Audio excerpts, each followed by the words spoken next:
Roll number 42। अरे यार ये क्या तुमने अपना हाल बनाया हुआ है? वो सर सो के उठा हूँ तो बाल वगैरह बिखरे हुए हैं। बच्चों लॉकडाउन चल रहा है, ऐसी सिचुएशन में चाहिए कि हम अपनी कंट्री को दूसरी कंट्री से एजुकेशनल प्लेटफॉर्म में आगे निकालें। देखें इतनी गर्मी है, हम भी तो फॉर्मल ड्रेसिंग में आ रहे हैं ना। लगता है कोई बुला रहा है, 1 मिनट।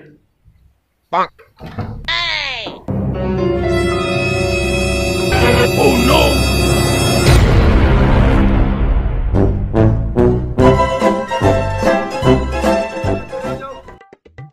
बताओ पाकिस्तान किसने बनाया?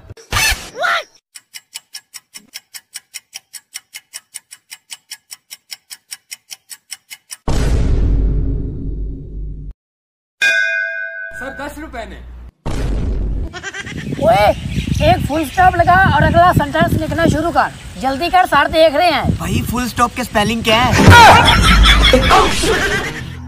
नहीं भीख दे। अबे ऐसे कौन भीख मांगता? वजीर आजम मांगता, वजीर मांगते, मैं ना मांगू।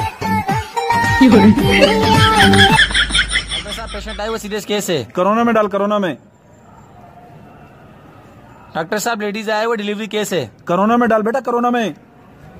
डॉक्टर साहब मेरे को घर जाना है, मेरी तबीयत सही है।